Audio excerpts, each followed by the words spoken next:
जो हम पढ़ रहे हैं कक्षा 9वीं का सामाजिक विज्ञान लोकतांत्रिक राजनीति 1, जो कि कक्षा 9वीं के लिए राजनीति विज्ञान के पाठ्य पुस्तक है और इसका अध्याय 2 हम पढ़ रहे थे। इसके आगे के वीडियो हम देख चुके हैं बच्चों, और आज हम पढ़ेंगे 2.4 भारतीय संविधान के बुनियादी मूल्य। इसके आगे का पाठ हम पढ़ चुके हैं, आपने नहीं देखा हो तो चैनल के प्लेलिस्ट पर जाकर देख सकते हो, जिससे कि आपको ये पाठ अच्छे से समझ में आ जाए। तो हम पढ़ते हैं भारतीय संविधान के बुनियादी मूल्य। इस किताब में हम विभिन्न विषयों पर संविधान के प्रावधानों का अध्ययन करेंगे। अभी हम यही जानने की कोशिश करें कि हमारे संविधान के पीछे का दर्शन क्या है। यह काम हम 2 तरीकों से कर सकते हैं। अपने नेताओं के संविधान संबंधी विचार पढ़कर हम इस बात को समझ सकते हैं, परंतु हमारा संविधान स्वयं अपने दर्शन के बारे में जो कहता है उसे पढ़ना भी उतना ही जरूरी है। संविधान की प्रस्तावना यही काम करती है। आइए इस पर बारी बारी से गौर करें। तो संविधान की प्रस्तावना क्या बात करती है, इसमें बताया गया है, मैं भारत के लिए ऐसा संविधान चाहता हूँ जो उसे गुलामी और अधीनता से मुक्त करे। मैं ऐसे भारत के लिए प्रयास करूंगा जिसे सबसे गरीब व्यक्ति भी अपना माने और उसे लगे कि देश को बनाने में उसकी भी भागीदारी है। ऐसा भारत जिसमें लोगों का उच्च वर्ग और निम्न वर्ग न रहे। ऐसा भारत जिसमें सभी समुदाय के लोग पूरे मेलजोल से रहें। ऐसे भारत में छुआछूत या शराब और नशीली चीजों के लिए कोई जगह न हो। औरतों को भी मर्दों जैसे अधिकार हो। मैं इससे कम पर संतुष्ट नहीं होऊंगा। तो यहाँ आप चित्र देखकर अच्छे से समझ ही सकते हो कि यह किसका कथन है। तो ये महात्मा गांधी का कथन है। भेदभाव और गैर बराबरी मुक्त भारत का सपना डॉक्टर अंबेडकर के मन में भी था, जिन्होंने संविधान निर्माण में महत्वपूर्ण भूमिका निभाई।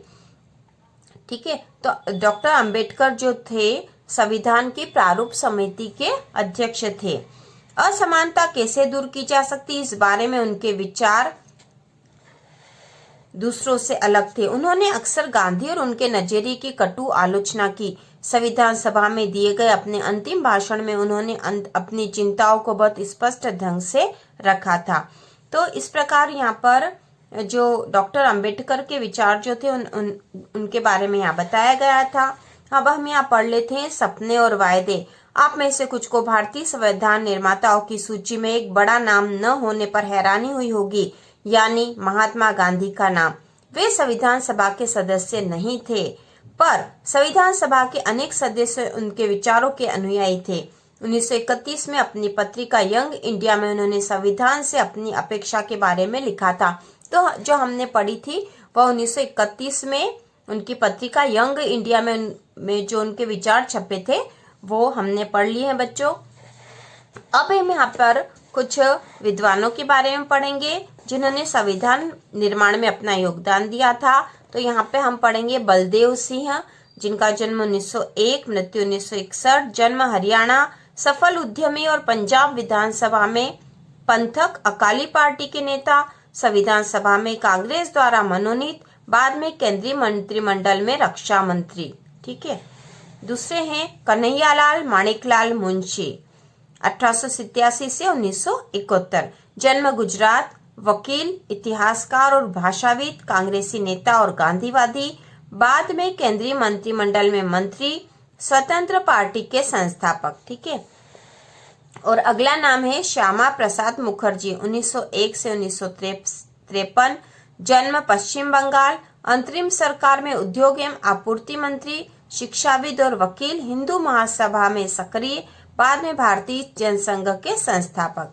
तो इस प्रकार हमने विद्वानों के नाम पढ़ लिए जिन्होंने भारतीय संविधान के निर्माण में अपना योगदान दिया था। अब हम पढ़ेंगे डॉक्टर भीमराव रामजी अंबेडकर, 1851 से 1956, जन्म मध्य प्रदेश, प्रारूप कमेटी के अध्यक्ष, सामाजिक क्रांतिकारी, चिंतक, जातिगत बंटवारे और भेदभाव के खिलाफ अग्रणी आंदोलनकारी, बाद में स्वतंत्र भारत की पहली सरकार में कानून मंत्री, रिपब्लिकन पार्टी ऑफ इंडिया के संस्थापक।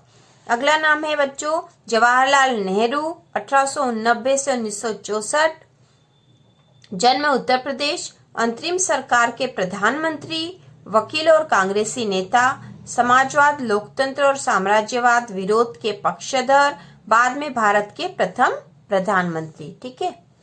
अगला नाम है सोमनाथ लाहिड़ी 1901 से 1984, जन्म पश्चिम बंगाल, लेखक और संपादक, भारतीय कम्युनिस्ट पार्टी के नेता, बाद में पश्चिम बंगाल विधानसभा में सदस्य। ठीक है, तो ये हमने उन महान व्यक्तियों के नाम पढ़े हैं, उनके बारे में कुछ पढ़ लिया है जिन्होंने संविधान निर्माण में अपना योगदान दिया था।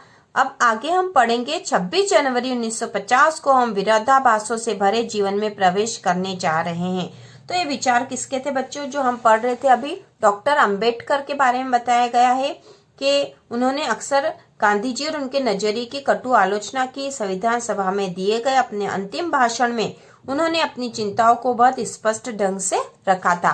तो ये उनका अंतिम भाषण था संविधान सभा में, जिसमें उन्होंने अपनी चिंताओं को भी स्पष्ट रूप से रखा था। तो हम पढ़ लेते हैं। 26 जनवरी 1950 को हम विरोधाभासों से भरे जीवन में प्रवेश करने जा रहे हैं। राजनीति के मामले में हमारे यहाँ समानता होगी, पर आर्थिक और सामाजिक जीवन असमानताओं से भरा होगा। राजनीति में हम एक व्यक्ति, एक वोट और हर वोट का समान महत्व के सिद्धांतों को मानेंगे। अपने सामाजिक और आर्थिक जीवन में हम अपने सामाजिक और आर्थिक ढांचे के कारण ही एक व्यक्ति एक वोट के सिद्धांत को नकारना जारी रखेंगे। हम इस विरोधाभास पूर्ण जीवन को कितने लंबे समय तक जीते रहेंगे? हम अपने सामाजिक और आर्थिक जीवन में कब तक समानता को नकारते रहेंगे? अगर यह नकारता ज्यादा लंबे समय तक चला तो हम अपने राजनीतिक लोकतंत्र को ही संकट में डालेंगे। तो ये उनके अपने विचार थे कि यदि हमने राजनीतिक स्तर पर तो समानता बनाने की कोशिश करी है, लेकिन सामाजिक और आर्थिक ढांचे पर अभी भी असमानता है, ये उनके विचार थे। आखिर में आइए हम 15 अगस्त 1947 के मध्य रात्रि के समय संविधान सभा में दिए गए जवाहरलाल नेहरू के प्रसिद्ध भाषण को याद करें। तो ये वो भाषण है जो उन्होंने देश की स्वतंत्रता के समय 15 अगस्त 1947 को जब हमारा देश आजाद हुआ था, उस समय मध्य रात्रि को जो उन्होंने भाषण दिया था पंडित जवाहरलाल नेहरू ने, उनके भाषण का अंश यहाँ पर, जो उनका प्रसिद्ध भाषण है वो यहाँ दे रखा है। वर्षों पहले हमने अपनी नीति के साथ साक्षात्कार किया था और अब वक्त आ गया है कि हम अपने वायदों पर अमल करें, पूरी तरह या हर तरह से नहीं तो काफी हद तक। घड़ियां जब ठीक मध्य रात्रि का घंटा बजाएंगी, जब सारी दुनिया सोती होगी, तब भारत नए जीवन की शुरुआत करेगा, आजाद होगा। इतिहास में कभी कभार ही सही, पर एक ऐसा क्षण जरूर आता है जब हम पुराने को छोड़कर नए में प्रवेश करते हैं, जब एक युग का अंत होता है और जब लंबे समय से किसी राष्ट्र की दबी हुई आत्मा प्रस्फुटित होती है, आवाज आती है। ऐसे पवित्र क्षण में हम अपने आप को भारत और उसके लोगों, उससे भी अधिक मानवता की सेवा में समर्पित करें। यही हमारे लिए उचित है। आजादी और सत्ता जिम्मेदारियां लाती है। भारत के संप्रभु लोगों का प्रतिनिधित्व करने वाली इस संप्रभुता संपन्न सभा के ऊपर अब जिम्मेदारी है। आजादी के जन्म से पूर्व हमने पूरी प्रसव पीड़ा झेली है और इस क्रम में हुए दुखों से हमारा दिल भारी है। इसमें कुछ दर्द अभी भी बने हुए हैं, फिर भी इतिहास अब बीत चुका और भविष्य हमें सुनहरे संकेत दे रहा है।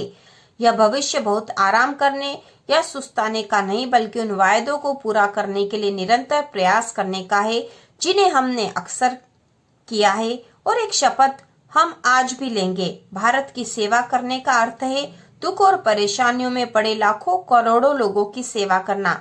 इसका अर्थ है दरिद्रता का, अज्ञान और बीमारियों का, अवसर की असमानता का अंत। हमारे युग के महानतम आदमी की कामना हर आंख से आंसू पोंछने की है।